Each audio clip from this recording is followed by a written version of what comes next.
Praise the lord and shalom everyone. प्रभु आप सभी को बहुत आशीषित करे। आई होप सब ब्लेस होंगे in the name of Jesus.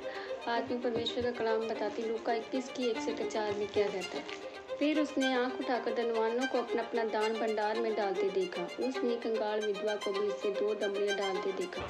तब उसने कहा, मैं तुमसे सच सच कहता हूँ कि इस कंगाल विधवा ने सबसे बढ़कर अपनी बढ़ती में से दान में कुछ डाला है, परंतु उसने अपनी गट्टी में से अपनी सारी जीविका, क्योंकि उन सब ने अपनी बढ़ती में से दान में कुछ डाला है, परंतु उसने अपनी गट्टी में से अपनी सारी जीविका डाल दी है। हालेलुया।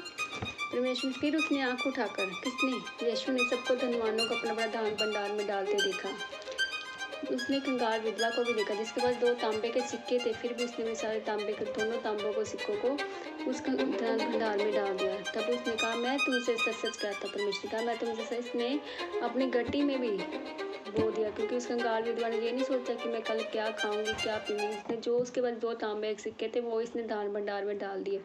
अगर आपके पास 10 रुपये भी है तो आप उस 10 रुपये में से भी उस मतलब राज्य के लिए बीज बोए, टाइट बोए। प्रभु आपके दान की संख्या को नहीं देखता, प्रभु आपके विश्वास को, आपके त्याग को, आपके प्रेम को देखता है।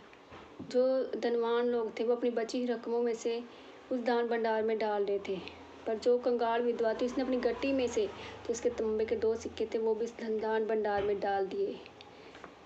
प्रभु आपके विश्वास को देखता है, आपके प्रेम को देखता है, आपकी दान की संख्या को नहीं देखता। प्रभु आपके मनों को जानने वाला परमेश्वर है।